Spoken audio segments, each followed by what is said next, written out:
पद्मिनी एकादशी व्रत कथा। प्राचीन समय की बात है।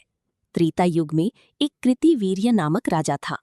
वो बहुत ही पराक्रमी और धर्मात्मा था, परंतु उसे एक बहुत बड़ा दुख था। उसकी कोई संतान नहीं थी। उसकी रानी का नाम पद्मावती था, जो अत्यंत पतिव्रता और भगवान विष्णु की अनन्य भक्त थी। संतान प्राप्ति के लिए राजा और रानी ने कई यज्ञ, दान और पूजा पाठ किए, लेकिन उन्हें कोई फल प्राप्त नहीं हुआ। अंततः वे दोनों वन में जाकर कठोर तपस्या करने लगे। कई वर्षों तक तप करने के बाद भी जब उन्हें कोई सफलता नहीं मिली, तब वे अत्यंत दुखी हो गए। एक दिन वहां एक महान ऋषि आए। उन्होंने राजा रानी की व्यथा सुनी और उन्हें पद्मिनी एकादशी व्रत करने का उपदेश दिया। उन्होंने कहा, ये एकादशी अधिक मास की शुक्ल पक्ष में आती है। ये अत्यंत दुर्लभ और पुण्यदायक व्रत है। जो भी इसे श्रद्धा और नियम से करता है, उसकी सभी मनोकामनाएं पूर्ण होती हैं।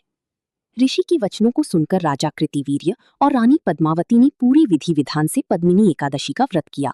उन्होंने दिन भर उपवास रखा, भगवान विष्णु की पूजा की, रात्रि में जागरण किया और भक्ति भाव से कथा सुनी।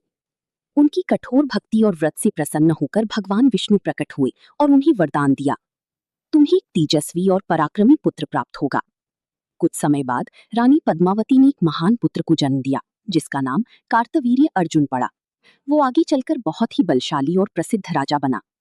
इस प्रकार पद्मिनी एकादशी का व्रत करने से संतान सुख, समृद्धि और सभी मनोकामनाओं की पूर्ति होती है। हे भगवान विष्णु, जिस प्रकार आपने राजा कृतिवीर्य और रानी पद्मावती की मनोकामना पूर्ण की, उसी प्रकार सभी भक्तों की इच्छाएं पूर्ण करें। जो भी इस कथा को श्रद्धा से पढ़े या सुने, उस पर आपकी कृपा सदैव बनी रहे और उसकी जीवन में सुख समृद्धि का वास हो।